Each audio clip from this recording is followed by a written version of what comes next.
Perhaps you've heard the jokes about UUs and uncertainty. Some focus on the difficulty of categorizing UU devotional practice. Question: to whom do UUs address their prayers? Answer: to whom it may concern. Others reference UU's love of debate and discussion. Question: what do you get if you put two UUs together? Answer: 3 opinions.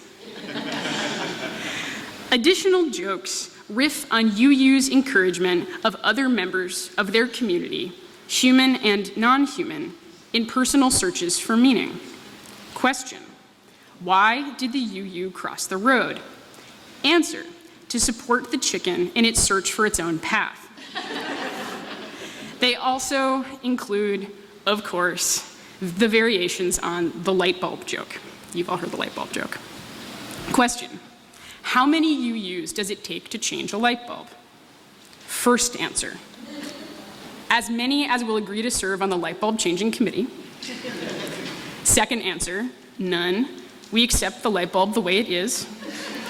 Or my personal favorite, the third answer: UUs aren't afraid of the dark. UUs are excellent at building infrastructure to support uncertainty as a practice, as a desire always to learn more.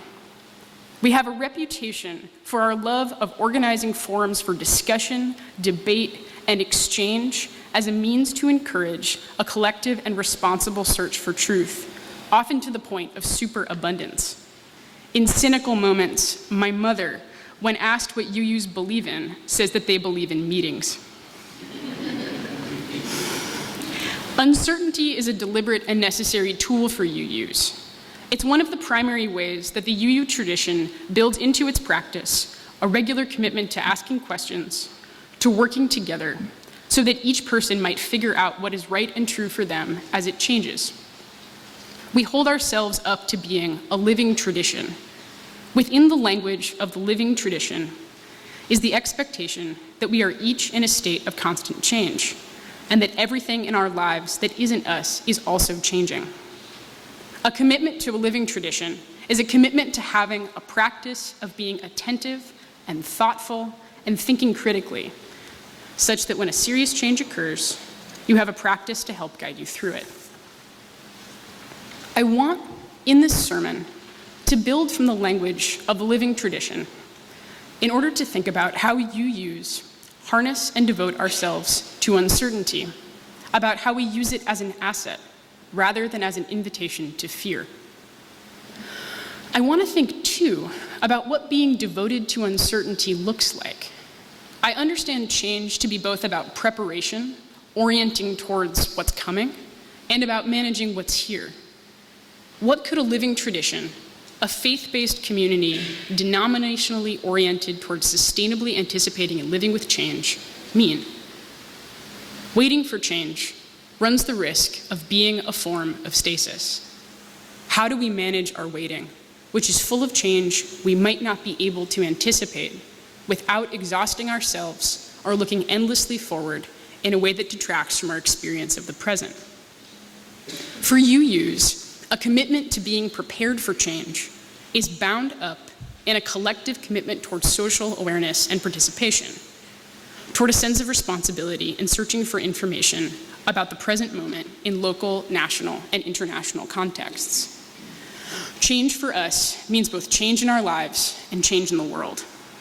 Those are the places where we look to see what has changed, and also to figure out what we could change with our effort and work and time.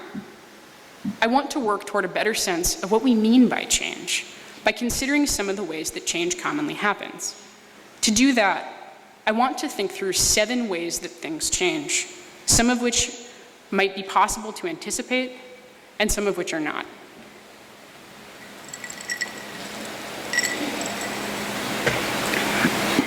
The first of the 7 types of change I'd like to consider is appearance, the arrival of something or someone, or the impending arrival that promises a shift or brings it. As I thought about appearance, I thought of the infinitely covered Curtis Mayfield song, People Get Ready. People Get Ready, the words of which are printed in your order of service, is a collective call. In one verse, to await the impending train to Jordan, and in another, just to know that the train is coming. The train in People Get Ready is a train that your faith selects you to board, a train that asks you to put your collective practice above your individual needs. For UUs, the faith we can agree on might be in our commitment to being part of a community that helps us try again, rather than a faith in a higher power. It might be faith in the practice of collective process and ritual, of showing up and hearing one another out. The second type of change I'd like to consider is practice. Having a regular practice, whether that's calling a family member on the phone once a week, or watering your garden every morning, or meditating, or reading, or writing, or painting, is a process of adapting, usually in small ways, to changing circumstances. I hear in the train of Mayfield's People Get Ready a practice of attention, and a devotional practice that allows the train to arrive. All you need is faith to hear the diesels humming, Mayfield sings. You don't need no ticket, you just thank the Lord. And yet, in thinking about this song here in the arguably secular humanist UU congregation of my childhood, I understand myself to be making a gesture that feels emblematic of the kinds of changes the UU tradition feels comfortable making to the texts and procedures of more resolutely theist faiths. I hear the devotional practice in the song louder than I hear the object of that devotion. I hear that call to devotional practice so much louder that for me, its object functionally disappears. That gesture, hearing devotion louder than its object, is one I've seen many, many times in UU services and discussion. As UUs, we can make infinite room for the forms that our individual beliefs take. The work that we do together is to devote ourselves to relearn, to show up, to figure out how to be present for one another, to assume that we greet the present from a place of not knowing. In maintaining a living tradition, we agree to live in the work of trying to figure out what our collective strength looks like in order to address the moment we have. The third type of change I'd like to think about is growth. I am thinking of growth as the process by which humans, systems, or abilities move within or between stages of development. I'm thinking of the growth of a puppy, paws and head first, but also the growth of your spiritual practice in human relationships, of making a new friend or welcoming a child into the family, or the growth of sustaining involvement over a long period of time in something you love to do. My sense of UUs is that it's belief and the devotion that sees it through that we believe in. We expect our belief in one another to bring and keep us together. I heard what felt like a UU spirit when I attended a UCC church for 6 months in Iowa City and heard the minister say regularly that it's your devotion that matters. It's your devotional practice that matters, much more than your belief. He meant your belief in God, but he didn't mean only that, and that's not what I heard. I just heard that what matters is my devotion more than my belief, and I agreed. The fourth form of change I'd like to think about is aging. The aging of people, but also the evolution of beliefs and communities. The train of Mayfield's People Get Ready is not unlike the train of the spiritual. This train is bound for glory, also available to be boarded by anyone who believes and is willing to wait. You spend your life waiting and getting ready. For UUs, that's likely to mean working to find a way to manage change that suits you as you age. It's less likely to mean getting ready for the train to heaven or anywhere else, although it can. I love the thought of the train's arrival, in part because it's forever impending. It requires a kind of preparation that's always for the immediate future, threading your life along infinitely through its eye. There's another reason why People Get Ready feels especially well suited to thinking about a UU version of devotional practice. Trains in American popular music and the change they bring are bound up in social change, in addition to religious pursuit. American train songs are good at thinking about how beguilingly large the country is, about what it means to orient to its well-being. On the train, you look out the window and love the landscape as a particular place and as emblematic of a larger place made up of infinite particulars of people and land. Growing up, I was often hesitant about a UU discourse of social change because I wasn't sure that UUs understood the extent of the everyone for whom they took responsibility. I grew to think of the radical way that UUs welcome as a way of being expansive with your sweetness, of asking yourself to let sweetness be the medium between you and the people you encounter. I grew to believe that the UU tradition asks you to age into learning to be more generous in small ways over time, and to devote yourself to learning how to do a better job of recognizing what generosity might mean.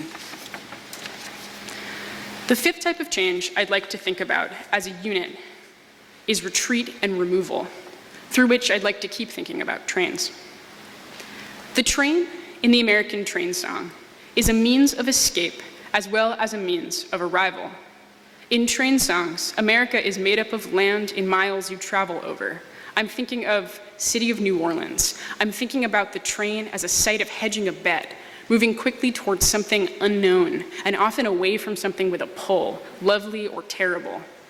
I'm thinking about the train as heading into the imminent, as UUs who might embrace a living tradition informed by what's behind us and facing what's ahead.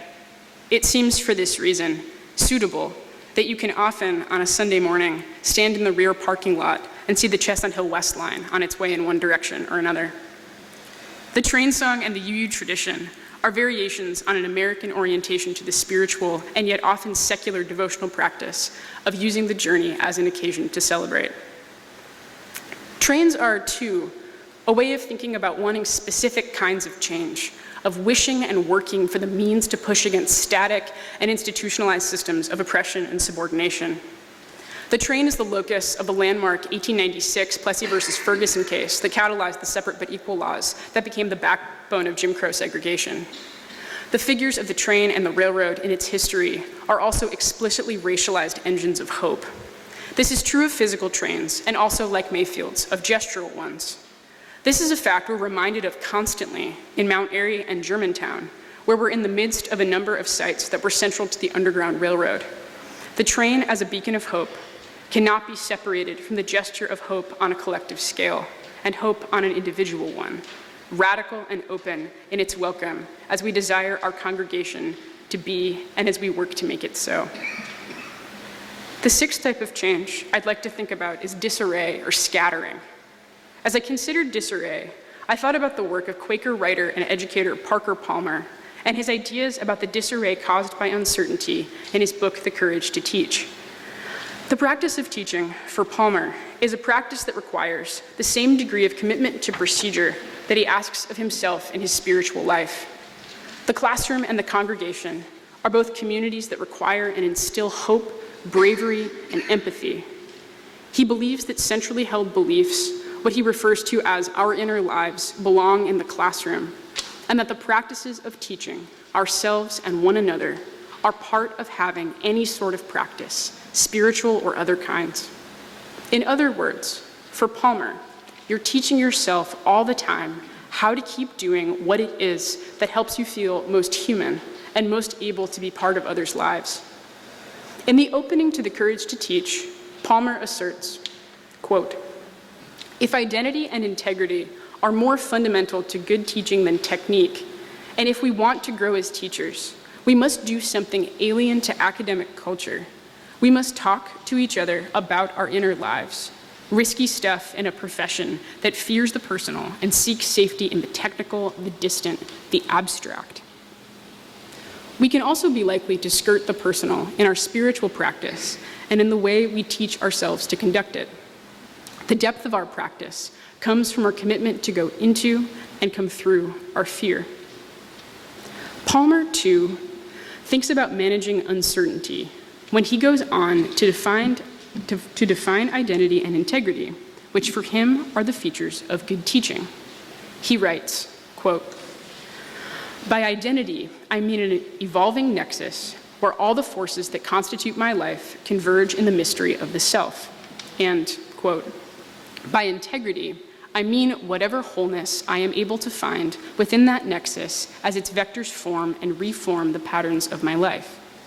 Convergence and vectors matter to Palmer in part because he understands himself to be always entering a present moment where the practice of reacclimation is familiar, and where familiarity makes it possible to negotiate the fact that everything else is configured a little differently from how it was in the past. Palmer's language of convergence reminds me of the recent practice of a friend of mine. My friend Toby told me a few weeks ago that he has been sitting in a chair for 5 minutes, 3 times a day, and noticing his thoughts. For him, this isn't quite meditation, but it helps him be attentive, both while he sits and in his daily life. Like Palmer, Toby's practice is one of seeking wholeness by noticing what's scattered or disarrayed. The final type of change I'd like to think about is loss, the process by which people or communities disappear. My sense is that our practices around loss, while specific to it, are useful in how we consider other sorts of change. Those practices might include the time we give in memoriam to people we've lost. They might also include the rebuilding of how to do the basic work of our lives that accompanies loss of time or resources, or the loss of ability or support. Some loss we wait for, some catches up to us, becoming apparent only in the presence or absence of something else. The getting ready that we're doing is for impending loss as much as for anything. Once loss happens, we might not know what we've lost, and if we do, we still might not know immediately or ever what we've lost in it. Or it might take time. Ours is a community that has suffered several enormous losses in recent weeks and months. Our work now is to sit with each other in the bewilderment of that loss, to welcome the inability it brings, so that we might welcome what will follow that instability as we continue to hold on to that loss together. Living with loss is its own form of change. I take the forming and reforming of patterns that Palmer recognizes as part of integrity, as advocacy for adaptability, for expecting to be unseated. Integrity allows us to think about how to make our way through the world as the world changes in a concentric set of scales, endlessly losing and gaining individuals and abilities and systems. This work, accounting for change, finding a degree of strength in being bewildered by it, is the work that I believe is central to practicing our UU living tradition. Ours is a tradition of remaking, of witnessing and acknowledging the uncertain, of being supported and encouraged by our involvement in our community. Let us support each other's devotion to productive uncertainty. Let's support the practice of making our community, and through that practice, let's live within the process of losing and finding our way. Thank you.